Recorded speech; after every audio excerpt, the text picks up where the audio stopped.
भगवान क्या मूर्ति में है? दोपहर की सभा का विषय था कि भगवान को हम साथ लेकर जाते हैं, उन्हें सुलाते हैं, उन्हें जगाते, उन्हें उठाते, उन्हें भोजन कराते, बालकवत, पुत्रवत, प्रियतम जैसे, मित्र जैसे उन्हें रखते हैं। तो क्या अगर हम कभी भूल जाए या कभी ऐसी अवस्था हो कि हम भगवान को ना ले जा सके तो हमें दुखी होना चाहिए? बिल्कुल नहीं। भगवान को आपने मूर्ति में मान लिया कि मूर्ति में भगवान है, मंदिर में भगवान है। किसने माना? आपने। किसने बताया? जो पहले से मानते चले आ रहे हैं कि मूर्ति में भगवान है। मूर्ति किसने बनाई? मूर्ति किसने बनाई? मनुष्य ने। किसने बनाई? सारी मूर्तियां किसने बनाई? मनुष्य ने। कुछ मूर्तियां, कुछ प्रतिमाएं, कुछ भगवान के विग्रह स्वयंभू, स्वयंभू अर्थात स्वनिर्मित, ठीक है, उनकी बात छोड़ दीजिए। जो स्वनिर्मित हैं वो तो अपनी ही लीला में रमण करते हैं, जैसे कि बांके बिहारी लाल, जैसे कि महाकाल, जैसे कि केदारनाथ भगवान, जैसे कि बद्रीनाथ में विराजमान बद्रीनाथ भगवान।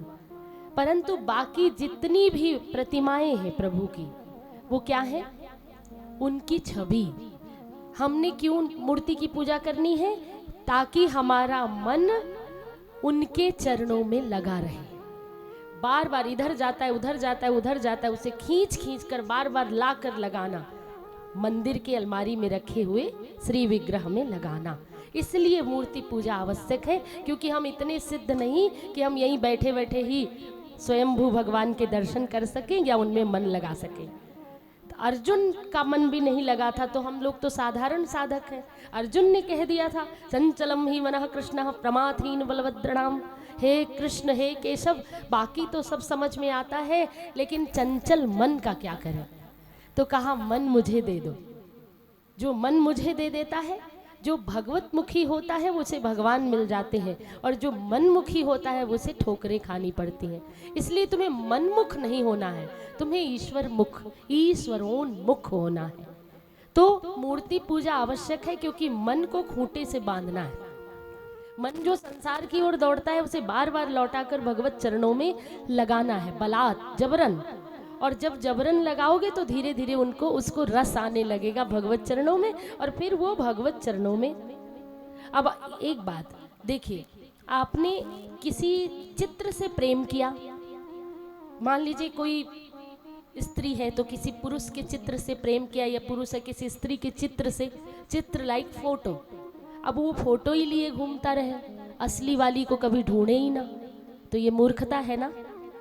इसलिए मैं स्पष्ट करना चाहती हूँ कि जब एक ऐसा समय आता है कि इतनी सघन पूजा होने लगे, इतनी सघन आराधना होने लगे कि मूर्ति भी छूट जाए, मूर्ति से परे निकलो, कण कण में देखो।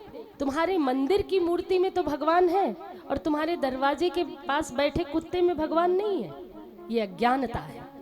तुम्हारे घर में खांस रहे बूढ़े सास ससुर में भगवान नहीं है।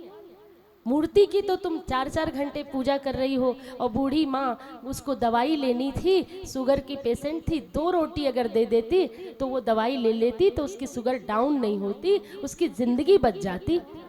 तुम पूजा में 4 घंटे बैठी हो, पर उधर कोई पानी मांग रहा है, किसी के गले में खराश हो रही है, किसी को तुम्हारी सेवा की आवश्यकता है, तो पहले क्या चुनोगी, सेवा या पूजा? क्योंकि सोनी सोनी सूरत वालों को उसने बनाया है।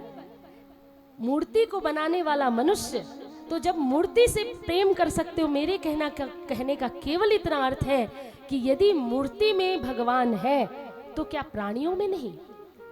पत्थर में भी भगवान है। इस बात को टस्कन वालों भूल जाओ कि पत्थर में ही भगवान है, पत्थर में ही भगवान है। ये एक बात ना, पत्थर में भी भगवान है। अर्थात मैं रोज यही कहती हूँ कि पत्थर जैसे कठोर में भी भगवान की उपासना, आराधना, कल्पना, अभिव्यंजना की गई है, दर्शन किया गया है। तो जो कोमल है उसमें तो निश्चित रूप से होगा। इसलिए एक समय ऐसा आए कि मन जो है समाप्त हो जाए, उन्मनी अवस्था आ जाए और मूर्ति से बाहर निकलकर भगवान तुम्हारे साथ साथ विचरण करने लगे, तुम जहाँ रहो वहीं भगवान हो जाए, फिर मूर्ति ले जाने की जरूरत नहीं।